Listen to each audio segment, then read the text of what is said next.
From the day I started this channel, I started it for a couple of different reasons. To share what I've learned along the way in my decades-long journey of recording. And secondly, that my role is to look out for you, to give you feedback and opinions that I genuinely and honestly feel are your best interest or in your best interest. That's what I see my job here on this channel. It's not to praise a bunch of audio companies so I can lure them in so they'll pay me for sponsorship and all of that. It has nothing to do with any of that. I'm trying to give everybody the real deal as I see it.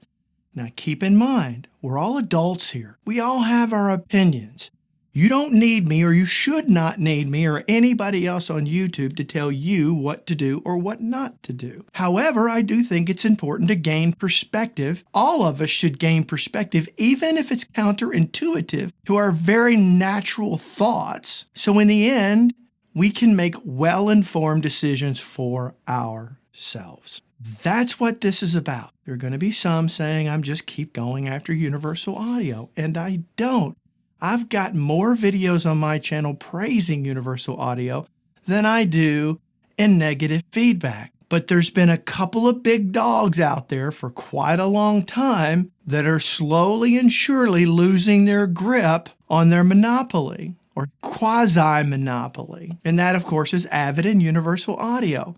And both were amazing and much needed. And when Universal Audio came on board, it was absolutely fantastic. You were able to do so much and not have to invest anywhere near as much money as you would going the Avid route. It made it affordable for your average everyday person. But you got to ask yourself, is that today?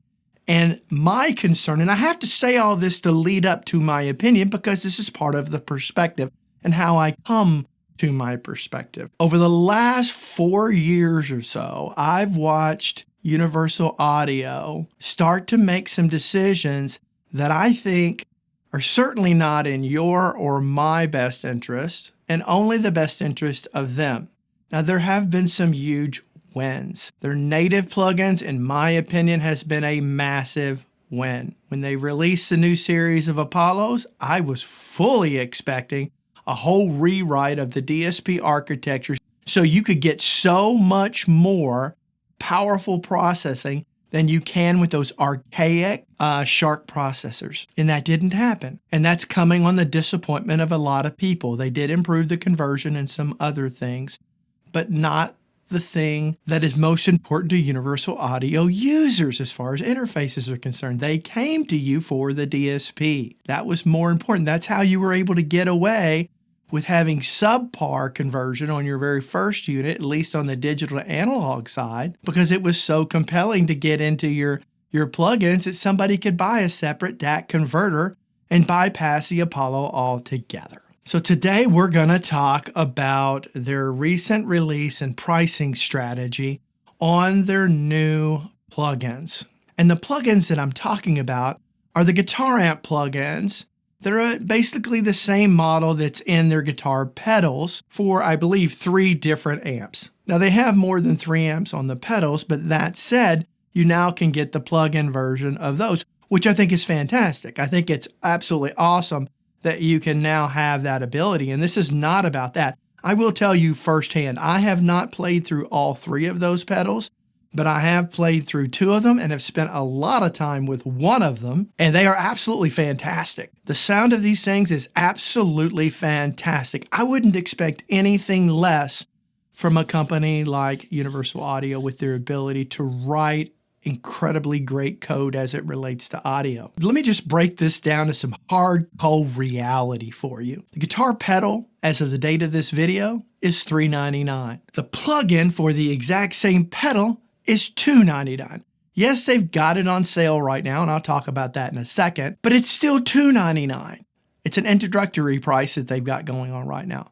So you've got $2.99 compared to $3.99. Now, if I bought that pedal, I should get that plugin either for free or at a severely discounted price. I should be paying like $49 for that plugin at the most if I own that pedal. And I've read through a lot of comments online where a lot of pedal owners are really pissed that they already spent $400 for a pedal and now you want them to crank out potentially another $300 for the exact same thing, but in a plugin? I'm not sure how that makes any sense, Universal Audio. I personally don't agree with it. I think it's wrong, and I think you're screwing over. And quite frankly, I think you got to be asking yourself. I'm going to ask all of you, okay? You're going to get the same result basically with that plugin that you are with that pedal. Now, the people who are going to use those are guitar players. We're already used to using pedals.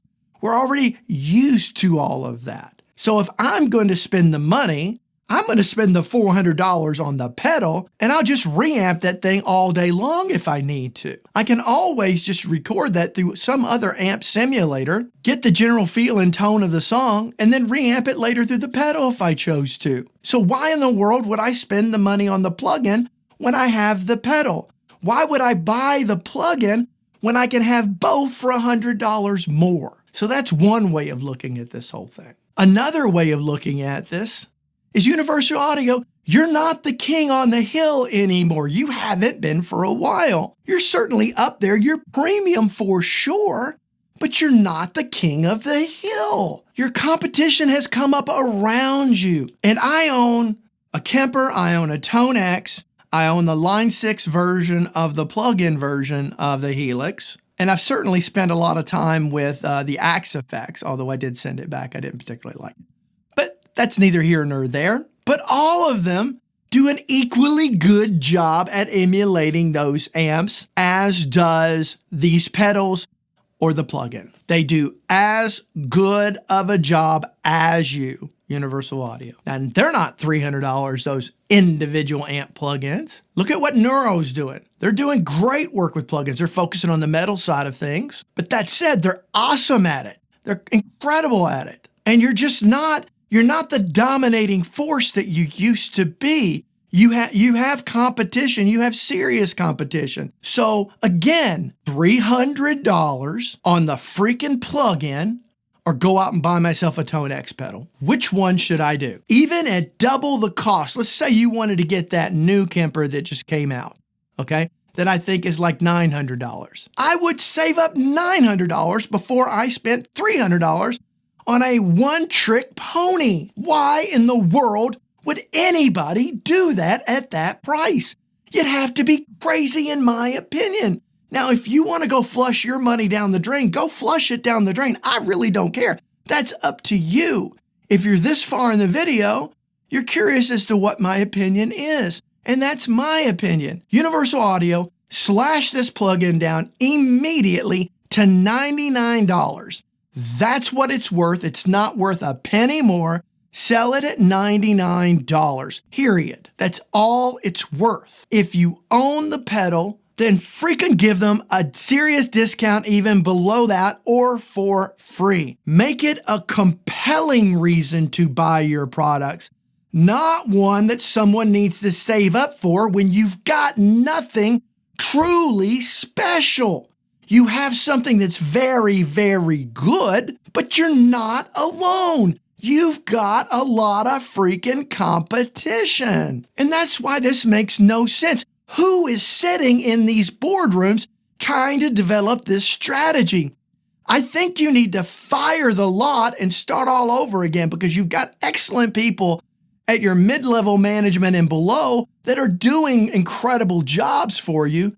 But the people making the decisions are a bunch of freaking boneheads that are completely out of touch today. And if there's any hope of getting Universal Audio to get on board, it's going to take people like me. Obviously, I can't do something like that by myself, but I want to push them in the right direction so that we can all benefit from amazing products going forward that are compelling not only for what they can do and how they sound, but their price as compared to the competition. Just do it. Universal Audio. Just do the freaking right thing. But all of you, until they do, don't spend your money there. I'm sorry. I just can't support a company that is not that is by no means making any effort whatsoever, it feels like to me, to look out for your and my best interest. I think the bean counters have taken over, and it's just a matter of time before Universal Audio gets bought out and some private equity firm comes in